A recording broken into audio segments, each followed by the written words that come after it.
Good morning. Welcome everyone to our April Lunch and Learn. I'm Carol Battle and I manage the statewide wellness program through the Office of State Human Resources. Many of you have been joining us regularly now for our monthly Lunch and Learn programs, and last year requested an opportunity to learn more about intermittent fasting. And there's a lot to learn. Our treat at the end of today's presentation will be a cooking demonstration where we will experience a maple mustard pork loin being prepared. As a quick reminder, everyone who's registered for this event will receive a recording of today's presentation, as well as the recipe and a link to our webpage, where we house all past demos and invitations to the upcoming webinars. We're fortunate to have with us today Katie Godin. Katie's been a registered dietitian for over 15 years. She works for Lifestyle Medical Center and focuses on helping individuals meet their health goals and improving their knowledge and relationship with food. Lifestyle Medical is an in-network nutrition counseling service. For those of you enrolled in the state health plan, virtual and in-person visits are covered at 100% for in-network providers.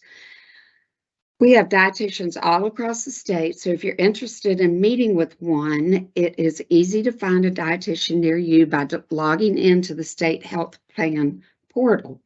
For today, if you have any questions, please use the chat box. And during the presentation, we'll be answering those with Katie during the cooking demo. I also want to welcome the members of our wellness team from NC Flex who will help answer questions in the chat as well. So please welcome Amy Tyndall, Diane Griffiths, Kara Rouse, and Linda Forsberg. We've saved a few minutes at the end of the event for questions and answers as well. For now, let's welcome Katie and learn more about this protocol called intermittent fasting and what it means to follow this eating style. Thank you, Carol. Hey, everybody. Excited to be back here today. Hard to believe it's already the middle of April. But today's topic, of course, I think is a very popular one. So I look forward to getting a little bit further into the act of intermittent fasting. I will just kind of put this out there because I know there's probably a lot of questions around this topic. If we can kind of keep your questions today kind of targeted towards intermittent fasting itself, that would be helpful because I know there might be a lot of other questions that are interesting to answer. As I love to talk with people about all things nutrition, I think it's good to kind of save those for maybe some in-person visits with your dietitian personally, or maybe we can get those back to you at a later time. Okay, so yeah, let's get started with today's presentation. Carol did such a nice job of explaining our services and what your benefits are with dietitian visits. So please don't hesitate to reach out to schedule an appointment with myself or one of our other wonderful dietitians here at Lifestyle Medical Center, especially since virtual visits are covered. I think that's a huge perk. So great. Okay, guys. So let's get right into it. I thought I would start off with just some history of fasting. I think it's very interesting to kind of look back and see when fasting really started. And as you can see, it was a long time ago, starting all the way back in the 5th century with Hippocrates, or the father of medicine himself. He recommended the abstinence from food to those with certain medical conditions. And so it's interesting to see the medicinal approach with fasting just dating so far back in history. Also, religious and spiritual fasting has been around for centuries, basically as long as religion has been documented. So, when we think about why people were fasting for religious and spiritual reasons, it was basically done to promote the intensification of prayers and faith, as an obligation to God, leading to good health and spirituality, basically intending to bring spiritual, mental, emotional, and physical health to the table here. I thought that I would just highlight a few really popular and common religious spiritual fasts throughout history. Of course, things like Lent, Yom Kippur. With the Hindu faith, certain fasting days each month occur, and then Ramadan. And then also you can see here a picture of Gandhi himself. Peaceful protest purposes were extremely important to him. So fasting has been around for a very, very long time. Okay, but what does it look like today? I would say a lot different, really. Maybe not for every single person that fasts, of course. I know that we still have many individuals all over the world that still participate in religious and spiritual fasts. But when we think about why we're fasting these days, for the most part, these are kind of some of the most popular current day fasts that I'm going to review with you guys today. So let's get started with the very first one that's listed here, time restricted. So if we'll go to the next slide, I'll go through that one. Thank you, perfect. So time restricted fasting is probably, I don't know if it's the most popular at this point, but maybe it's the one that you guys have heard about the most. I will just go ahead and put out there, there is a lot of information that will be given to you guys today. And the purpose was to just kind of overview some of the most popular types of intermittent fasts. But as I mentioned before, all questions are, of course, not going to get to be answered. But I really do advise that if this is something that is really interesting to you and you really want to pursue it, speaking with a dietitian personally about one of these methods that might work best for your lifestyle, I highly encourage. But to get started with time restricted. So basically with this method, you're going to have a 14 to 16 hour fast. Most of that fast is occurring overnight. So a lot of times people find a little bit easier to sustain this method due to that reason. So with a 14 to 16 hour fasting window, we have about an 8 to 10 hour feeding window that's occurring. So technically, the smaller the feeding window, the less calories we're consuming. And it's supporting what we call an increased metabolic shift. I want to just side note that for a second here and what I mean by metabolic shift. So basically, fasting is putting us into what we call a ketogenic state. And you've maybe heard of ketosis, and this is where I kind of don't want the conversation to get led into what we know of as the ketogenic diet, because I'm really referring to the ketosis that is produced by fasting. So we're not really talking about the ketogenic diet itself.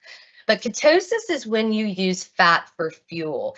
So glucose, which is coming from a carbohydrate source, which is our main fuel for energy that we get from food, when we aren't getting the glucose as our main source, we start to use fat for fuel.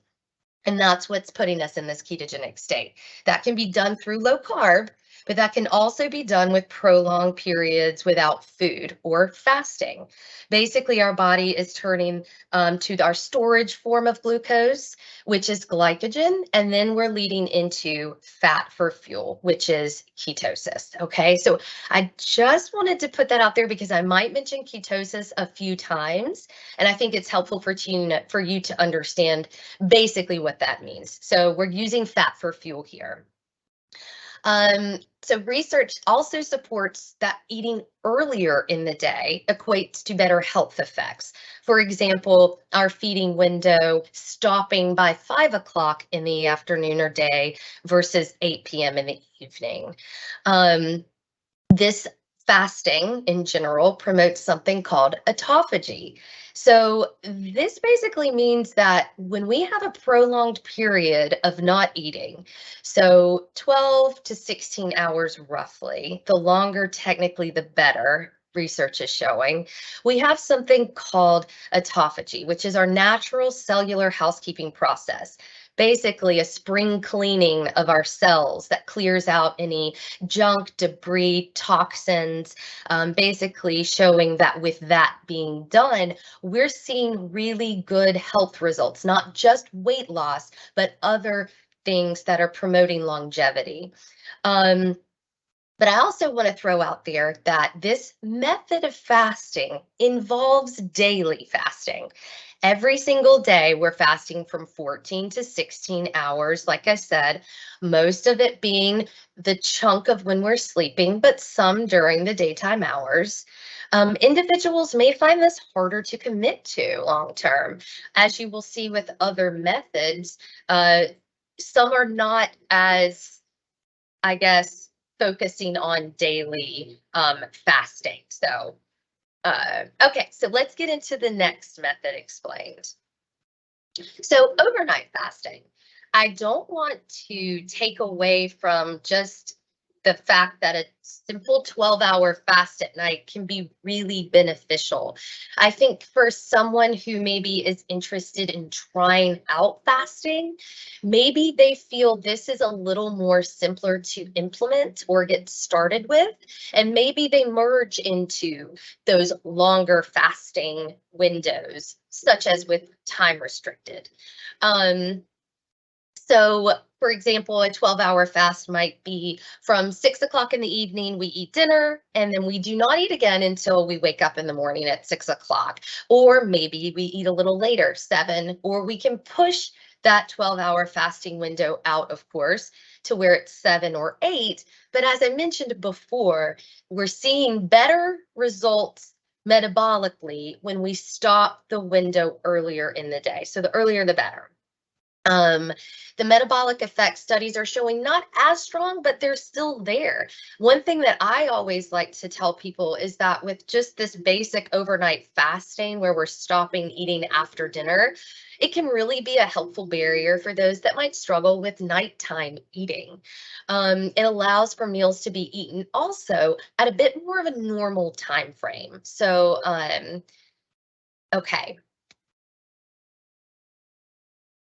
Okay, the 5-2 method.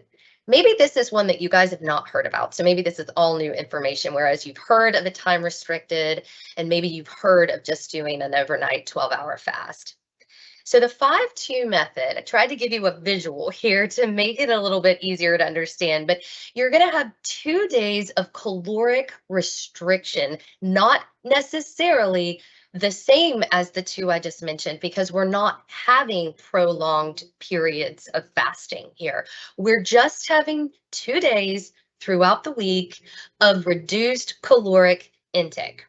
So I will say there's some strategy with this method, whereas someone that might come to me and be eating 700, 800 calories a day in a very unstructured manner, not in a fasting method that's been researched such as this, they might find they're not losing any weight and they're very frustrated.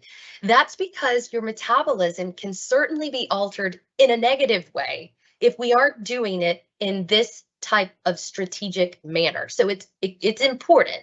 And this is where working with a dietitian one-on-one can really be helpful to help guide you through all of the little details of these specific methods.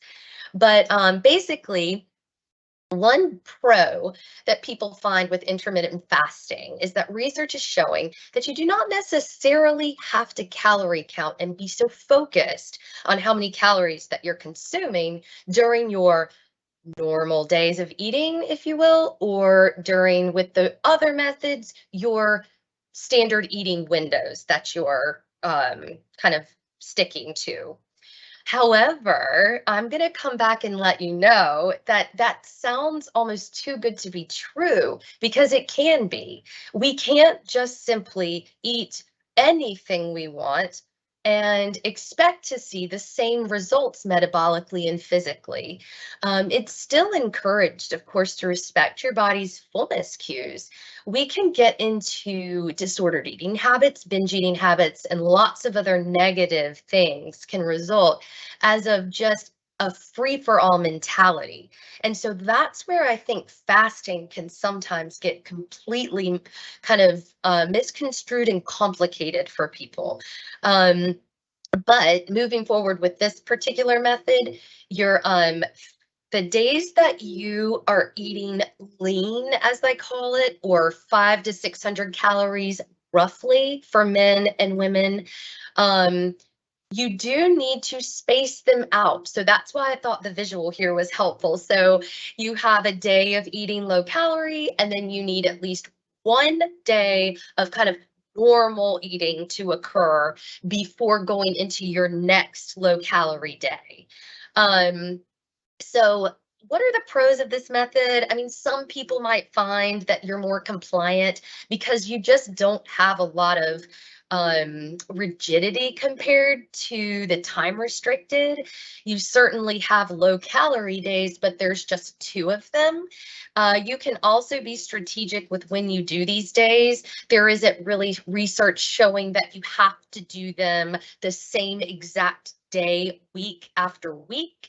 So if you know you have an event coming up or something where eating 500 calories that day would be challenging, you can play around with it in that way. But you do always need to make sure there's at least one kind of normal eating day in between a low calorie day. All right. All right, guys, moving on. Just to keep confusing you, I hope that's not what I'm doing, but I am giving you a lot of information. So questions are appreciated, as I mentioned before. And if I can't get to anything today, I am happy to help answer them post-presentation in some way if I need to. All right, guys, so this is called the Eat, Stop, Eat approach. Now, this was developed by a graduate of human biology and nutrition sciences, also now author, called Brad Pilon. He researched the benefits of this style of eating in his graduate program. So basically, 24-hour fasting 1 to 2 times a week. 24-hour fasting has been around for many, many, many years. That's really what a lot of fasts have been, kind of dating back to early history, as I was explaining before. Lots of good research and benefits behind doing these 24-hour fasts. I think one thing that Brad Pilon was researching, though, was really targeting muscle mass retention and also just weight reduction. So that's really what a lot of his research was behind with this Eat, Stop, Eat approach, which is also a book that he has written. But basically the 24-hour fasting 1 to 2 times per week, plus adding in a weekly resistance program. So for example, you would have dinner, you wouldn't eat again until dinner the next night, and then you would be done for the week, okay? So you could, of course, do this 1 to 2 times per week, as he's suggesting. Individuals may find this method appealing just because there's really limited fasting. The only downfall is it's an entire day of not eating.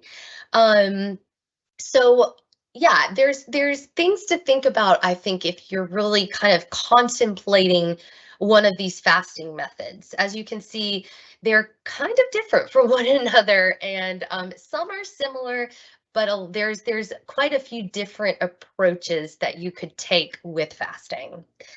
Okay, so the last one is our alternate day. So this is similar to the 5-2, where you have your lean days. So different than the time restricted, the overnight, and the Eat, Stop, Eat, which you have prolonged periods of fasting or not eating with those methods. The 5-2, as we just discussed, leaner days a couple of times a week. Alternate day, as it suggests, is going to be those lean days every other day. As you can imagine, that might be challenging for many. The challenges are the frequency. I mean, going from 500 to 600 calories to eating a well-balanced day without calorie restriction, people might find they appreciate being able to, be more flexible, and not have to count calories every single day in order to see weight loss results. But there are some individuals that might really struggle with feeling full. And so I'm going to get into the dietary considerations and into the, well, how do we eat to maximize any of these methods and all that in a second. But as you can imagine, yeah, the benefits are just most effective method with weight reduction. But how I kind of rebuttal that with how can it be very effective with weight reduction if consistency might be difficult to manage? So I would just have you think on that a little bit. All right. So maybe you're all sitting here thinking, what in the world? Which method is best? I have no idea. Okay, let's talk facts. If we're looking at the research, a longer fast increases that ketogenic state, which enhances weight loss. It is also suggesting that the longer fasting states, so we're talking the 24-hour fast, we're talking the longer, the shorter feeding window, longer fasting window with your time restricted. Those are the ones I think we're kind of looking at for really suggesting we're seeing other things aside from weight loss. We're seeing triglyceride breakdown and fat oxidation, which helps to lower your blood lipid levels. And, I'll get into some other benefits here in just a second. But, the other side of that, because I'm playing both sides today, guys, right? So we have the research, but the other side of that is compliance. When anyone walks into my office, I want to know what's motivating them. What's driving you? When we look back at history and we see the motivating factors of fasting for these individuals that were religious, spiritual, peaceful, protest-based, it's quite different, I believe, than when we think about what's really motivating us. Now, I'm not generalizing and saying everybody here, but just if we're kind of thinking about really the driving force. Is it a health concern? Is it losing 15 pounds? Where are we at here with what motivates us? Is it to look good in that bathing suit, or what is it really? Because compliance is key, and what motivates you is going to keep you compliant. And I think the deeper that motivation, the more hold it has. So, if we're really looking at weight loss here, fasting, the best thing you can do for yourself is make sure that you're having a caloric deficit over a specific time frame, and you allow your body to reach a ketogenic state. So basically, this is met with every single fasting method that I've mentioned if done accurately. And I'm just making sure everyone understands we still need to be considerate of types of foods consumed and respecting fullness factors on non-fasting days, meaning not binging on whatever you want, okay? All right, so let's look at some, I think dietary considerations might be next. Right, so fasting state. So when we're in our true fasting state, 0 calories should be consumed. And these are the methods that I discussed that have fasting windows, not lean days where you're consuming 500 to 600 calories. I did want to make a mention here. Excuse me, just had a little water. Dietary supplements are okay.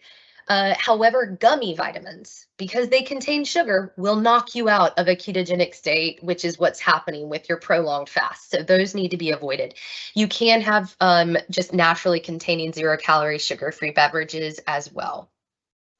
Now, during your fed state, during your lean days, during your non-lean days, during your fed states here, guys, when you're actually eating on any of these regimens, I am sorry, but types of foods do matter. Studies are showing calories necessarily are not as hard stop at a certain number, but foods do matter. Adhering to a balance of macro and micronutrients is absolutely essential. when you think about it, if you're doing a lean day and you're just eating a bunch of refined carbohydrates, which drive our insulin up and then drive it back down super fast, resulting in hunger, okay, how is that going to help you adhere to 500 to 600 calories? When we focus on fiber, when we focus on lean protein, these are nutrient sources that are going to help us abide by and stick to a lower calorie day. Now, methods with non-fasting days. So calories are technically not restricted, as I've mentioned, but it's highly important to understand listening to our bodies when we're full and respecting them. We can start to develop disordered eating in this way. We're not teaching ourselves anything if we're throwing all rules out the window and having a free-for-all on days that we need to be implementing and having good nutrient sources throughout the day. We need to also be having healthy habits implemented. So I also mentioned, which I will mention again, research is all pointing to the earlier you start your eating window, the better. And I understand that certain fasting states windows, or feeding windows that start, a lot of times maybe you've heard the 11 a.m. to the 7 p.m. That is okay. I think people see good results with that. But if we're looking internally, metabolically, what we're finding is that the earlier in the day you can fast and the earlier you can cut off, we are seeing better metabolic results in that way. Insulin sensitivity and glucose uptake are higher earlier in the day, meaning better blood sugar control, and lipid absorption and cholesterol synthesis are higher early in the day. Based on, and then also based on our natural circadian rhythms, which is just our body's natural processes of doing things, is just a bit more aligned with that, eating earlier in the day. Okay, so moving on, benefits.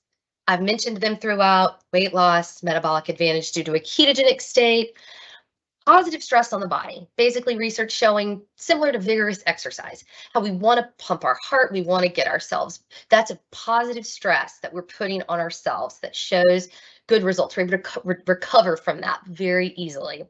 Similar to fasting. Improved insulin sensitivity, reduced inflammation. I've already talked about the boosted health of the mitochondria, that spring cleaning that's occurring, which is showing to slow down the aging process, as well as the prevention and treatment of certain disease, lowering blood pressure. And overall, it's a simple approach for some, not having to count calories, really just simple for a lot of providers, doctors, dietitians, a lot of different medical professionals who are maybe in the works with helping to prescribe certain things to folks dietary wise. It's an easier thing to teach, and on the other side, possibly easier to implement as well. What are some of the limitations, though? To date, most research has been conducted on animals versus humans. And the reason for that is because, as you can imagine, the dropout rates of human studies are high. It makes it hard to conclude, long-term how well fasting is really affecting our bodies. So we're really still in need of lots of research. I do not discredit someone who comes in my office and says that they feel better from fasting. I love hearing that. That's a motivator, right? That's a good thing. But fasting can be very difficult to fit into a normal lifestyle regimen. Some people do indulge on the non-fasting days. It can lead to a disordered eating mentality. So those are all things that if someone's coming to me wanting to implement intermittent fasting into their day or into their lifestyle, I want to make sure they understand how to work through some of those barriers. Okay. And very important thing to consider here, next slide, is contraindications of fasting. This is absolutely not recommended for anyone under the age of 13 and under. No children, no teens. I would really hesitate to do this for depending on the maturity level of even a younger adult, I would want to assess that, but definitely no children or teens, no one pregnant or lactating. Obviously, frail older adults who need to kind of incorporate as much time throughout the day to get a balance of macro micronutrients would be a candidate for fasting.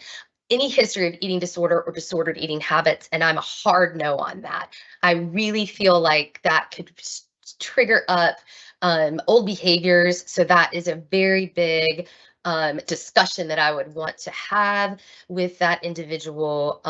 Anyone who's immunocompromised, certain medications, especially those with diabetes, you need to consult your physician first. Anyone that's on or any significant comorbidities requiring medication, basically, seek medical approval prior to starting any fasting regimen. I'm here for helping, guiding you, but I want to make sure that this is safe for you first. And then last but not least, what's the bottom line? So guys, you can achieve optimal health through many methods of lifestyle change, including fasting, but you do not have to be involved in a fasting regimen to live a healthy life that promotes longevity.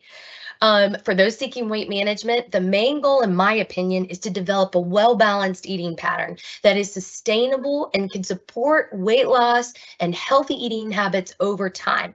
For some individuals, this may be fasting, but for others, it's just not as ideal, and I think that's okay. Research is still needed, especially more human studies, to conclude the true benefits of this method of eating on overall health. And just a personal stamp on all of this, my main goal is to guide someone through their own personal journey to better health. As a dietitian, I'm here to provide unbiased information, which I'm hoping that this presentation was for you today, to support ongoing evidence-based research. There is no one size fits all. Fasting is not the only way to achieve optimal health, but it is one of them. So, and there's a lot to it, as you can see. So, all right, guys, I've also provided here a lot of references because it was a lot of research, a lot of studies. There's so much information on fasting. It's extremely interesting. So if you're interested to kind of navigate some of the research for yourself, I really encourage you to do that. All right, guys, so on to today's recipe. I'm really excited to make this, and in the process, I will have time to answer some questions for you. But first, let me just give you a little blurb about the recipe itself. So this is a mustard maple pork tenderloin. Probably one of my favorite easy weeknight recipes. I make it maybe about every few weeks or so, I would say, realistically here. But when I make it, I know everyone's going to like it. Shocker, it's from Eating Well. You guys know I love that website. It is phenomenal. If you go to it, you can search for basically anything you want. It gives you lots of detailed information. It also gives you little cooking demos in the right bottom of the page at times, depending on the recipe, but a lot of them do, which is super fun. It also gives you a lot of the nutrition facts information. So if you are interested in that, or maybe you're doing some food tracking, or you're just really interested in the macro distribution, micronutrients as well are included.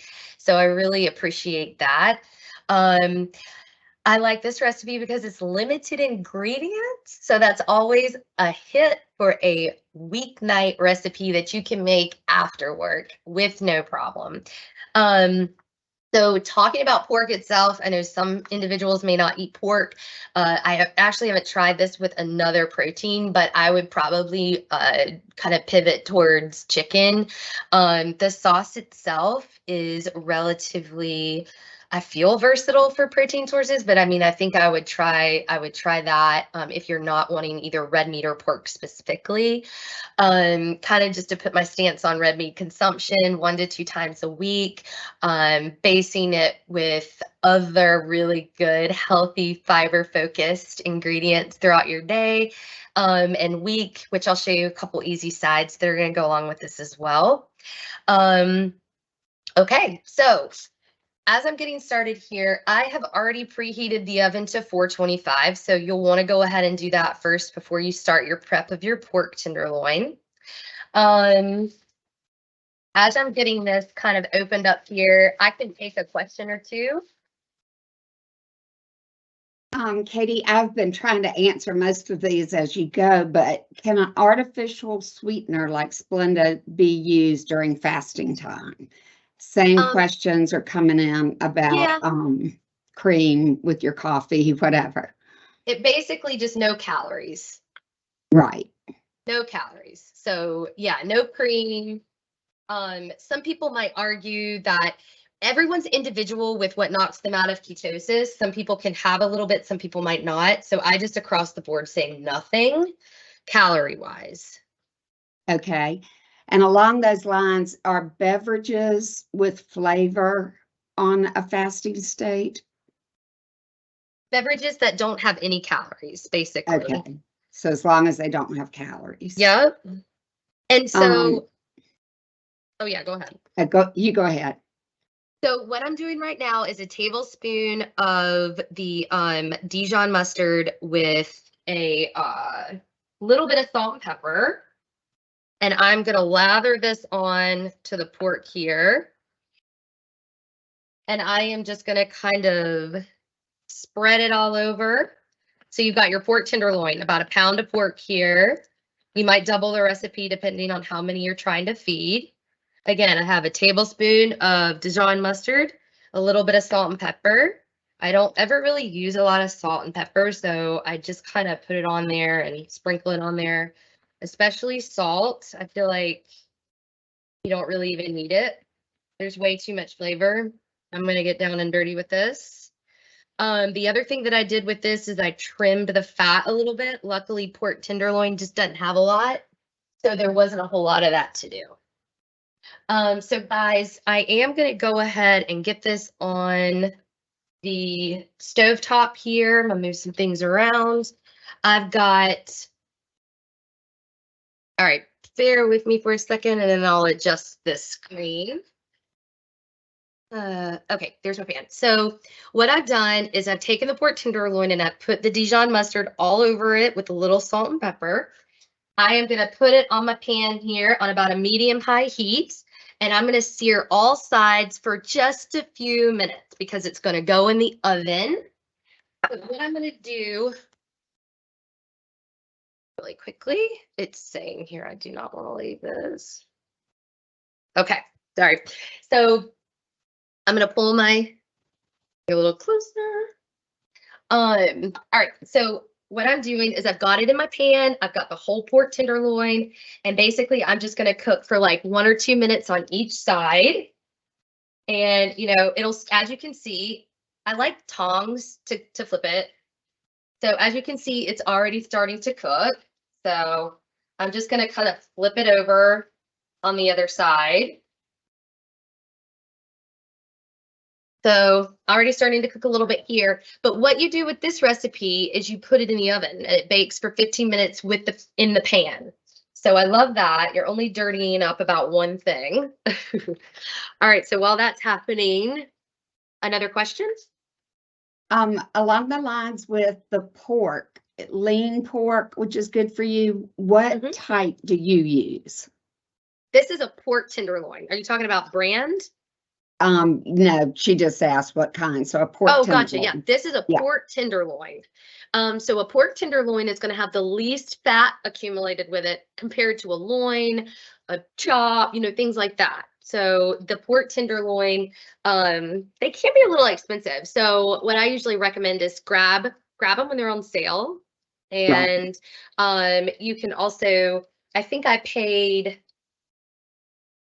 got these for a 2-pack for about $10. So I felt like that was a pretty good deal, $5 a tenderloin, which feeds my family roughly. I mean, it depends. You could probably cook 2 if you were going to have more than 2 adults eating. It depends on your portions and, you know, usually around a few ounces, 3 to 4 ounces, roughly. Someone might be able to eat more than that though. I actually have made this recipe for a big crowd, and it is an easy recipe to feed a lot of people. Yay, I'm glad you made it. So I'm just searing the sides here a little bit, guys. And once I get this shoved in the oven, I will have a little bit more time because I need 15 minutes for this to cook. So I'm going to kind of let it sit here for a second. All right, what's another question? Are electrolytes needed during a fast under 24 hours? Good question. So under 24 hours, electrolytes, I would say, you may notice that you feel better if you have a little bit of added electrolytes throughout the day. I think anytime we're in a ketogenic state, we do kind of need a little extra. So just make sure if you are doing any electrolytes that they're calorie free. So Noon tabs, liquid IV, those are some ones that jump out at me. Just make sure that there's no calories associated. But yes, extra electrolytes is certainly something that you could do. So that was a really good question. Okay. Let's see. If I am doing the 14-hour 4 p.m. to 6 a.m., will collagen powder in my coffee during that time break my fast? Yeah. I wouldn't do anything that has calories, and that's going to have protein. Okay. Yeah. I would wait for that. Just tea, even coffee, but no calorie containing anything in it. Okay. And this is kind of specific to someone with high cholesterol, but how can fasting help lower cholesterol? Okay, let me pop this in the oven real quick and I'm going to answer that question. All right, guys. So I've browned this for about a few minutes on all sides. I'm going to pop it in my oven 425 for 15 minutes. All right, I'm going to turn my burner off. I'm going to set my timer for 15 minutes. And okay, so as it's coming out, we should be really good to go. I'll probably take a lot of my questions now since at the end it'll be a little more hectic. But okay, so what it's showing is that the ketosis state or the longer prolonged fast is causing lipid oxidation, which is basically just a utilization of that fat in a positive way. And so I guess like the nitty gritty details, I don't know like all the scientific explanations, but it is showing that the synthesis of it is creating positive results in lowering blood lipid levels in the way that that ketogenic state is working within your body. So it's showing those positive metabolic results with lipids, with insulin sensitivity. So that's really how it's helping someone with cholesterol, specifically triglycerides, being reduced and things of that nature. Okay. And is water the only option when fasting? This is someone who says they get hungry after he or she works out in the afternoons. So can you have anything besides water? Well, it depends on what fasting regimen you're doing. And so, I mean, if you're exercising, I would really personally, I would work your exercise in around your eating windows so that you can maximize or reduce that, barrier from hunger as a result of not being able to eat. So I wouldn't necessarily, like, if you're going to stop eating at 5, go do your exercise at 7 p.m. Personally, I would rearrange it if possible. The other thing is if you're on a lean day, 500 to 600 calories, doing a 5-2 method or alternate day method, I would kind of do a lower key exercise on those days. Alternate day might be a little trickier. Yeah, so I hope that helps answer. Did I get everything? What were the time frames again of that question? The fasting? I think it was 12 hours. Hold on one second. Let's see. But yeah, basically, I get maybe where the question's coming from. It, how do we work out with fasting? And people do it. I mean, I've talked to them, I've seen them do it, but I do think you have to be slightly strategic with it. And you have to feel out your body. There are some people that can get a solid workout at 9 a.m. in a fasting window, whereas they start eating at 10 or 11 and they have no issues. And I have some people that struggle with that. So I think you need to feel out your body and what your body is telling you first and foremost. There's lots of flexibility with fasting. So I would just want to work with someone to make it fit their lifestyle a little bit. And what are the reasons why you're fasting? Is this a good fit for you? Okay, maybe it is. Where can we be flexible? Where can we shift things around to make exercise and fasting fit well? Okay, great.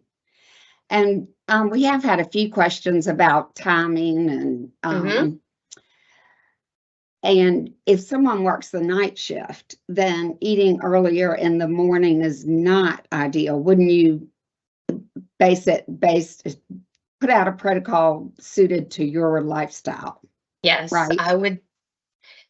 There's nothing that says that fasting has to necessarily be done.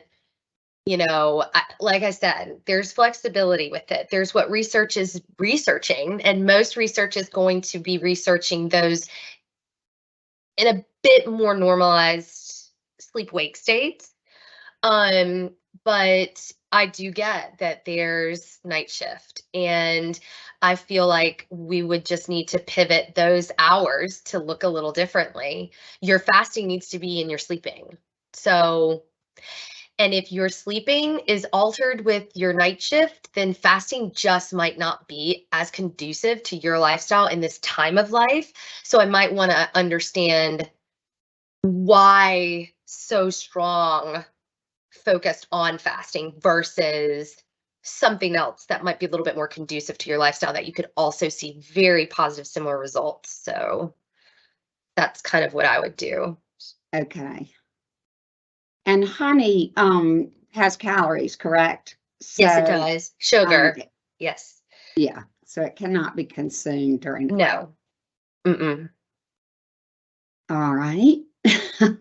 So guys, with this recipe real quick, I wanted to show you and talk about some sides as it's cooking. So we've got about 10 more minutes. And so when it comes out, the only thing that I'm going to do is make the sauce, which you do in a heated pan. So you, once I take the pan out, do be sure to use a good oven glove so that you don't burn your hand. So because it's obviously going to be in the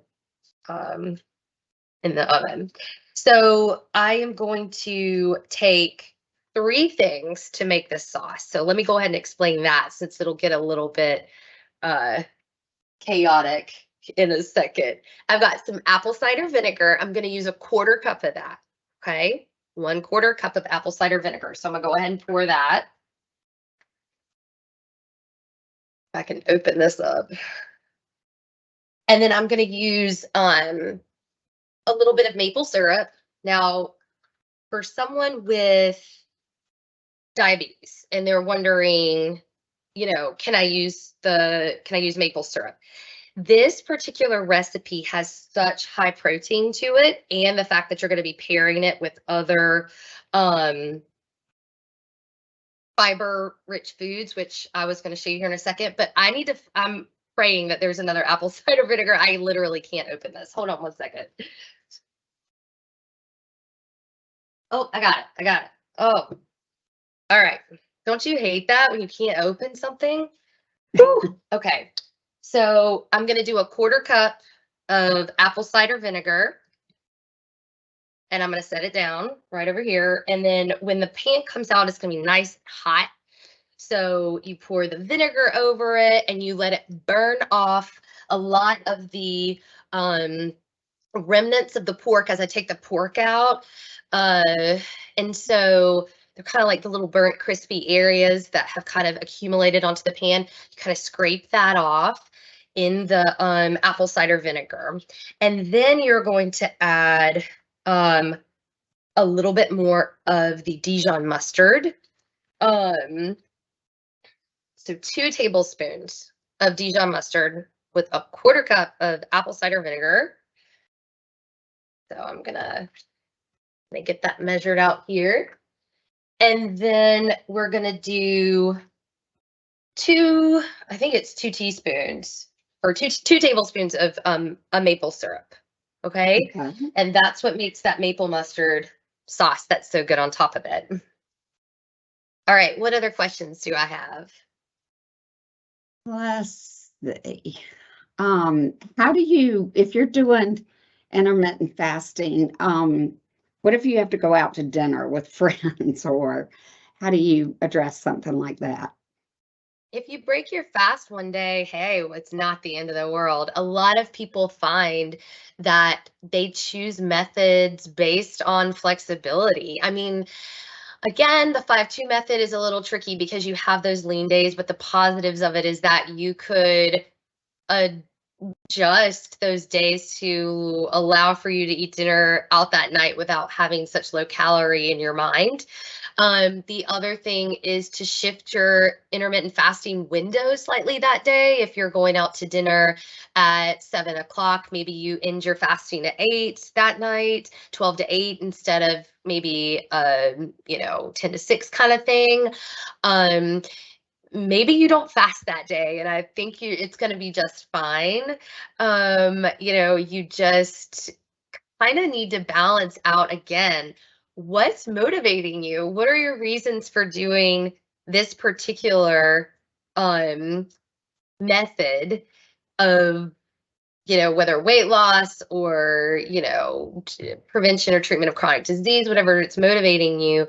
Weigh that out with just what's good for your lifestyle too. And so I think those are things that you could be flexible and find a way around, though. So you could just make some subtle shifts depending on eating out a particular night. Okay. So guys, I wanted to share for my sides that I would do for this particular recipe would be I've got some sweet potato and so I just have a sweet potato that I'm chopping up right here. I'm not going to do it right now. I'm not going to have, the time. I just wanted to show you my prep for it. So I usually will cut my sweet potatoes and then, maybe take a few and dice them up. And I'm going to throw them in this bowl right here.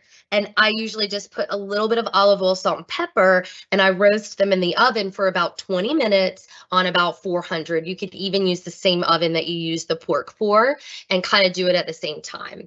And then the other thing that I was going to pair with this particular recipe are just some green beans that you could either steam in the bag, depending on your family and what they prefer. Veggie wise, you could do something different. You could do a salad. You could do some other roasted vegetables to go along with your sweet potato, like Brussels sprouts or squash or zucchini, broccoli. So you can kind of be versatile. This is just what I'm choosing to do for my particular recipe for tonight. So, which is shocker, I'm having pork tenderloin. Okay, what other questions? We've just got a few more minutes left on the work. I'll probably take it out here in just a second. Can you use rice vinegar in the sauce if you can't have a strong vinegar? Is that a good substitute? I think you can. I mean, I haven't done that, but I don't know really why it would matter. I think a lot of the burst of the flavor is coming from the Dijon mustard and then the maple syrup. And then there is a little sprinkling of fresh sage, or I have fried sage that I'm going to use. So yeah. All right, guys. So there's my sweet potato. I've got them all kind of chopped up here. So meal prep, super simple. If you wanted to do that the night before so that you don't have to worry about that when you get home, you can get sweet potato pre-cubed if you really want to go convenience route. All right, so just waiting a little bit, maybe 1 to 2 more minutes on that pork so that it can come out. It'll rest for a second while I do the sauce really fast, and then we will I'll show it kind of presented on a plate here. Any other questions?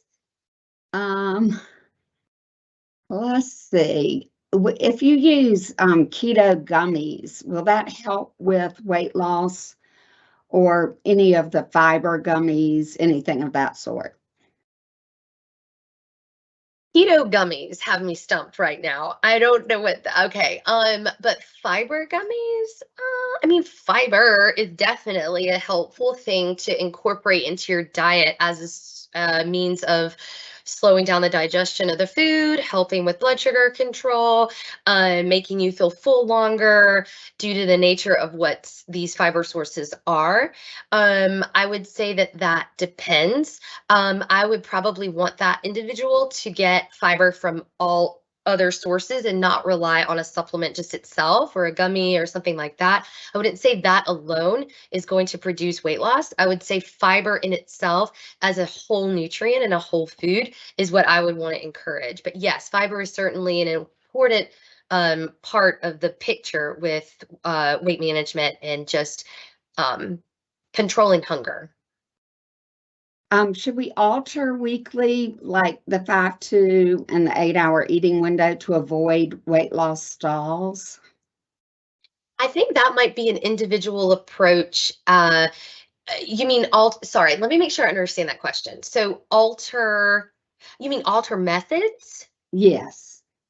I've not seen in any of my research, I've not seen any recommendations based on switching up fasting methods to, but maybe. I don't, some of it is a bit trial and error with people because you've got something that is a specific strategy and then you have a human being that is not a robot. So I think it really just is dependent on that person, and that's something that we certainly in general switch things up if we hit plateaus with an individual. So yeah, I mean, I don't see why that's a bad idea. Okay, I'm gonna pull this pork out. Okay. Try not to burn myself in the process. Okay, so what I'm gonna do is I am gonna put the pork here. There it is, cooked, but I've got to let it rest for 2 seconds while I kind of, again, shift my heat back onto a medium heat. I'm gonna pull this over. Okay, so as you can see, lots of little brown bits. I am going to put this apple cider vinegar, and it is going to produce a big smoke effect, okay? So what we're going to do with that is I am just going to take my wooden spatula here. You can use a wooden spoon or wooden spatula, whatever, and kind of try to get up as much of those little brown bits as possible. Maybe about 30 seconds. And then I'm going to whisk in the maple syrup, which is 2 tablespoons.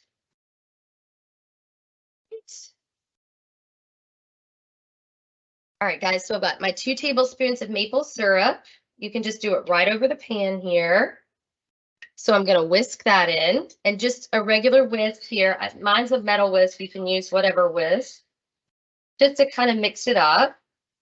And then I'm going to do the same thing with 2 tablespoons of Dijon mustard. So 2 tablespoons of maple syrup, 2 tablespoons of Dijon mustard, 1/4 cup of vinegar. And I am going to whisk that up here. I'm going to just kind of mix it a little with my wooden spoon too, to try to get some more of those brown bits. Vinegar is a great tool to clean your pan, guys. So if you have some really stubborn things stuck to your pan and you just want to get it off quick, heat and vinegar really helps to release that. So as it sits here, it does thicken for a second. I am going to get my pork kind of merged over here so that I can kind of cut and prep it, clear some things out of the way. All right. So it's a bubbling and a boiling. It's just kind of congealing a little bit. So yeah, So it's getting Kitty, thicker. Yeah. if you want to use a salt substitute, is there a brand that you would say is better than the other, or what would you recommend? Salt substitutes. Yeah, I mean, I guess I usually kind of trend towards the Mrs. Dash line if you're trying to look for, but it has an actual salt substitute. Just to throw out, I don't think this recipe needs a lick of salt. And if I could get people acclimated to just not using salt at all, you have to be careful with salt substitutes as they can be higher in other things like potassium. And some people are, we shouldn't have too much potassium. So yeah, I guess I don't have a great answer for a brand for that. I just kind of trend towards more lines like Mrs. Dash and kind of some of those salt-free alternatives from that particular brand. Okay, so the sauce is done, guys, but remember, it's still hot. I've made this mistake many, many times where I'm just going to pour this sauce kind of in a bowl. So it's a really delicious, delicious sauce. Lots of flavor. Okay. And then I'm going to take my pork, turn my burner off. Kind of make some room over here, get my knife. And we are almost done. I know I'm right at 12:30. So just going to start to kind of cut through the pork. I should put this on. I would recommend putting it on a cutting board, but as I'm sitting here rushed for time, so you can kind of see the pork cut through, just a touch of pink is exactly how you want it, letting it sit. One thing you want to make sure of is that you do not overcook pork tenderloin. It is super easy to do. You know what, guys? I am gonna switch the cutting board. It is so easy to overcook a pork tenderloin. Letting it sit for a little bit really helps it cook. So what I normally do, cut the pork up, put it on. You can kind of do this however you want to do it, but for just, kind of presentation purposes, I'm going to kind of put them all in like a little line here. And it is still hot, of course. And then you've got your sauce, which is so delicious. So this is your sauce, which is that maple mustard. You can see it has a little bit of thickness to it. So you just kind of pour the sauce over it. And you can do this, obviously, as you serve it. So I know you see like the juice is running, but this is pretty much your pork with the sauce. Like I said, I would serve it with the sweet potato and the green beans, and it's absolutely delicious and super simple. So hopefully you guys go home and try it. Any last minute questions? No, I think you've answered them all. And Okay, wow, good. that just looks so delicious. It's really good and so tender. It probably could have sat, if I'm being honest, it could have sat for about 3 to 4 more minutes so that it, again, pork tenderloin cooks as it sits out before you cut it. That heat is still cooking it. As I was kind of getting a little worried for time, I chopped into that thing a little quick. So it might be a little touch, a little pink, but still it's, a super simple recipe, really just little hands-on other than making that sauce at the end. So yeah, I definitely encourage everyone to give it a try. I think that it looks delicious. And I think one point that comes from all of this and the meal suggestion that you give with this is when you stop your fast, eat something healthy like this, the sweet potatoes, green beans, not popcorn or just junk. You really need to eat healthy. I think that is the bottom line, is that we're still taking those days that we're not feeling so rigid with our structure, a non-fasting day, whichever method you choose, and we're still focused on the quality of the food that we're eating, and we're still focused on having, flexibility with food too, but it shouldn't just be a free for all mentality, because we know calories aren't as necessary to monitor, which is a pro of fasting, but it's important to kind of look at the whole big picture. So, Exactly. yeah. All right. Well, thank you so much, Katie. You're and welcome. To all of our guests, we appreciate you attending. You will get a copy of a link to this presentation, as well as the cooking demo and the recipe. So please refer to our website, and our next Lunch and Learn is scheduled for May 16th. And this is going to be a great one, not only for navigating the grocery store and how to shop smarter, but also ways that you can shop more efficiently and save money. Yes. So That'll be sign a fun up. one. Yeah. All right. All right. Thank you guys. Thank Have a good you. rest of your week. Mhm. Okay. Bye.